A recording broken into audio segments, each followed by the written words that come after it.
Kalau dua keluarganya sudah cocok, ya akan lebih mudah. Kayaknya ya berdua-duanya sudah mengakhiri. Hal yang sangat prinsip sekali buat saya, yang tidak bisa kami jembatani lagi satu sama lain. Jadi cukup saya, Allah, teman-teman saya, keluarga, yang tahu lah. Biarkan ini menjadi hal yang prinsip.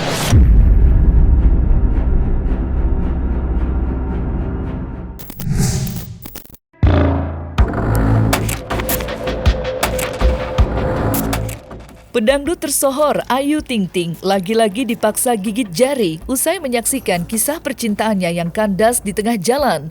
Sontak saja, hal itu memancing perdebatan panjang di seluruh jagat media sosial. Bagaimana tidak, hubungan yang mereka jalin itu telah selangkah lagi naik ke pelaminan dan segala perencanaan pun sudah mulai disiapkan. Namun miris karena di balik itu semua, sorotan tajam dari masyarakat meliputi pula aksi kedua keluarga yang diduga saling sindir di media sosial. Di mana Ibunda sambung dari Letu Fardana belum lama ini membagikan pesan yang menyentil soal pentingnya menjaga etika. Seolah tak mau ketinggalan, adik Ayu Ting Ting pun membagikan pesan terselubung tentang kesetiaan yang diduga-duga menyindir Letu Fardana. Spekulasi liar di masyarakat kemudian bergulir semakin kencang. Usai Umi Kalsum, ibunda Ayu Ting Ting, terlihat sudah saling unfollow akun media sosial dengan mantan calon besannya. Lantas, seperti apakah seorang psikologi menanggapi hal itu? Serta apa yang sebenarnya terjadi hingga Ayu dan Dana harus berpisah di tengah jalan?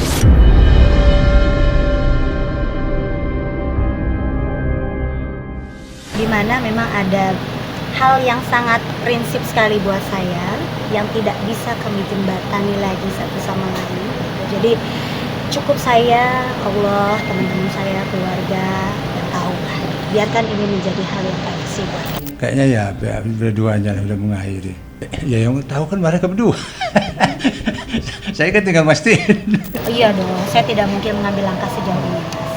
Oke, mungkin kedua keluarga sendiri. Udah bukan waktunya main-main juga gitu. Dan banyak juga yang bilang karena masalah ekonomi dan lain-lain. Ini saya tegaskan sekali lagi gitu ya. Maksudnya kalau dari masalah ekonomi saya nggak mungkin sampai sejauh ini kalau memang cuma karena masalah ekonomi gitu. Jadi dari awal pun sudah terima gitu. Saya bukan tipe orang yang sampai yang dulu-dulu juga kan bilang masalah mahar dan lain-lain gitu. Yang tahu saya dan keluarga saya bukan tipe orang yang seperti itu. Kalau dibilang keluarga, orang lain, lingkungan gitu ya, harusnya adalah tidak menjadi faktor penentu kenapa hubungan yang kita jalin itu jadi kandas gitu. Karena biar bagaimanapun yang menentukan ketidakcocokan, apakah kita merasa hubungan ini layak dilanjutkan atau enggak, tuh harusnya diri sendiri sama si pasangan gitu ya, sama calon pasangan. Ini yang disebut adalah kematangan dan kedewasaan. Kalau masih bergantung sepenuhnya pada orang lain, ini justru yang salah dan nggak efektif jadinya.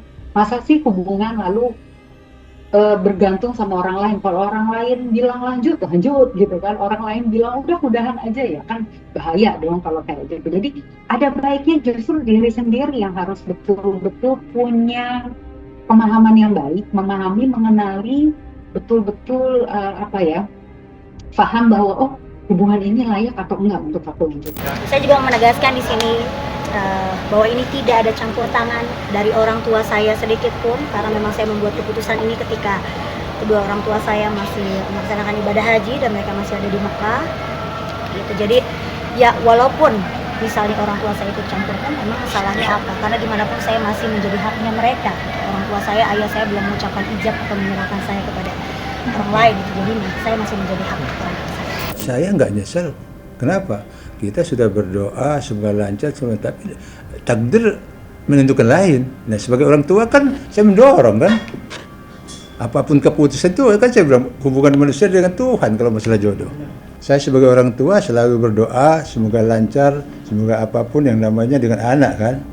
Nah, ternyata ya memang istilahnya katakanlah kandas kan istilahnya, nggak jadi kan alisnya gitu. Tapi ini nggak masalah. Saya memetik daripada hikmahnya. Mungkin saja doa-doa kami ini terkabul juga. Karena yang namanya istilahnya nggak jadi ini belum tentu tidak baik, malah mungkin baik bagi si Ayu juga, baik juga bagi putra saya kan, dengan adanya nggak berlanjut ini kan. Nah itu kan karena di tangan Tuhan semua. Mungkin emang ini udah yang terbaik gitu ya, buat saya dan juga Bilqis.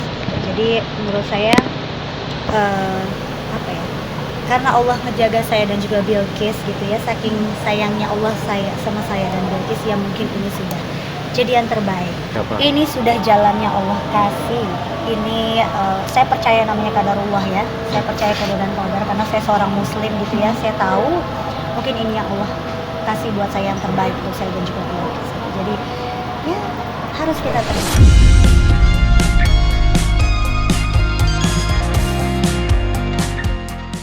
Tak dapat dipungkiri, terlahirnya spekulasi liar soal keretakan hubungan baik antara keluarga Ayu dan Letu Fardana memang sangat disayangkan oleh sebagian besar masyarakat. Bagaimana tidak, sebelum kemunculan desas-desus putusnya Ayu dan Letu Fardana, kedua keluarga nampak selalu tampil harmonis serta menyayangi satu sama lain. Hal itu terbukti dengan banyaknya momen-momen spesial yang mereka lalui bersama. Mulai dari syukuran rumah baru hingga tasyakuran 7 bulan kandungan adik Ayu. Tak sampai di situ saja, keluarga besar Ayu dan Letu Fardana bahkan sampai menunaikan ibadah umroh bersama-sama.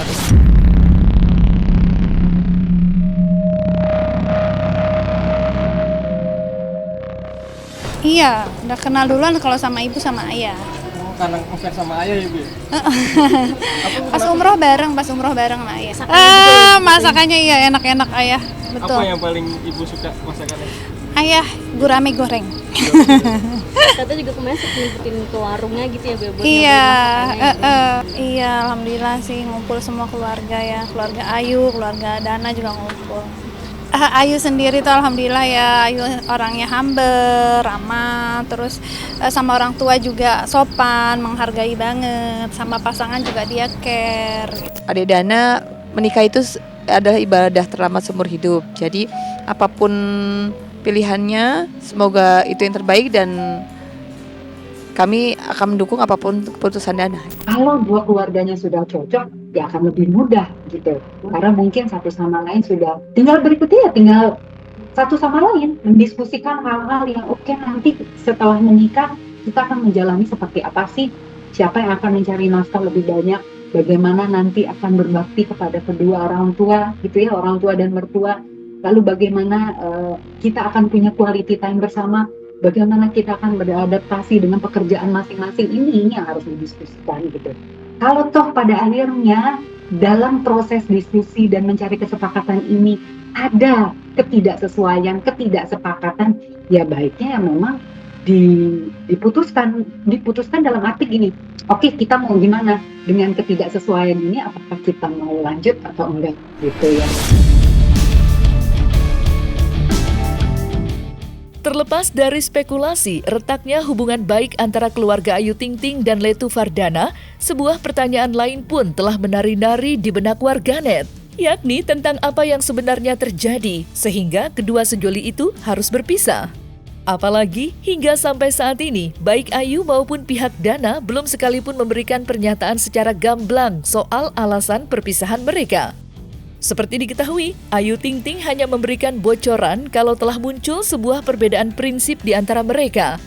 Lantas, mungkinkah Ayu Ting Ting sebenarnya belum yakin 100% kalau Dana merupakan sosok pria idamannya? Dan bagaimanakah pula hasil terawangan Dede Tarot soal alasan kandasnya hubungan mereka berdua?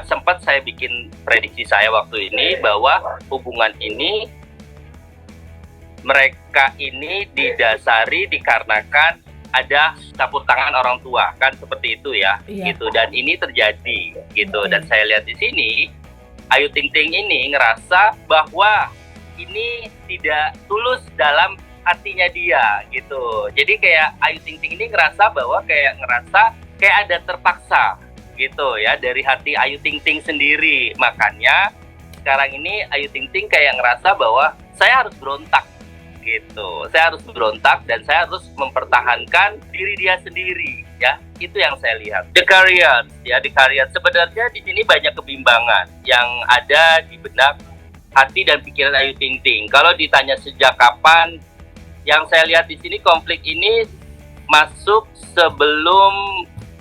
sebenarnya sebelum puasa ya. Kalau penglihatan saya, dan puncaknya kekesalannya ini terjadi setelah Lebaran. Mulai memuncak bahwa ini ngerasa tidak nyaman untuk Ayu Ting Ting gitu. Oh iya, baru. Kalau saya lihat ini baru ya. Ini sangat baru, dan Ayu Ting Ting tidak mau kecewa, terluka, dan kejadian kedua kali atau ketiga kali, keempat kali, 5 kali ya, untuk ngerasain bahwa dia tidak ada kebahagiaan dalam percintaannya. Jadi cepat-cepat dia mengambil keputusan gitu. Jadi Ayu Ting Ting ini benar-benar hebat ya menurut saya. Jadi sebelum terjadi hal-hal yang tidak dia inginkan, dia berusaha untuk mengekatnya gitu. Di sini ada kartu Ten of One ya, gitu. Ten of One yang artinya adalah beban. Beban.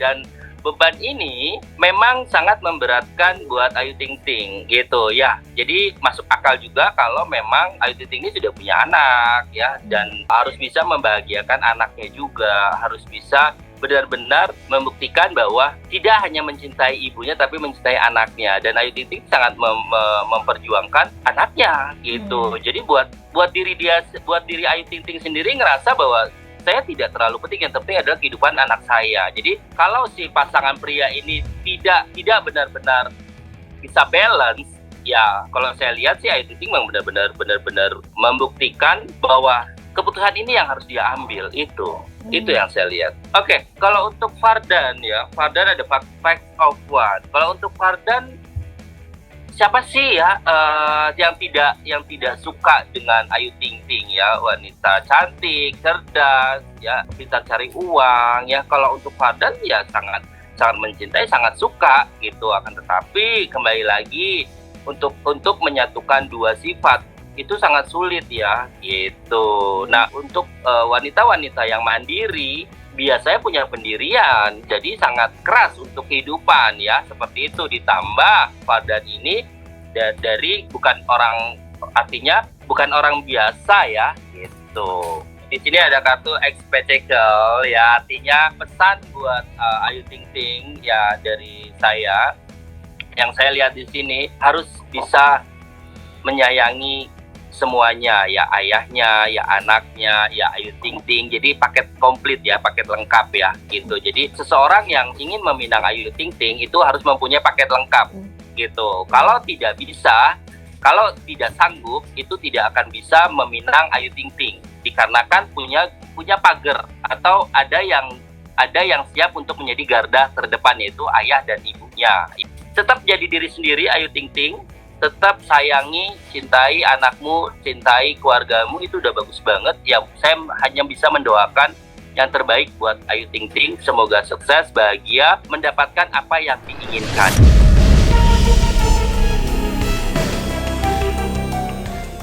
Nah, selesai sudah Cumi Lovers. Saksikan terus Cumi Camp In-Depth, kabar lengkap, mendalam, dan akurat dari narasumber terpercaya.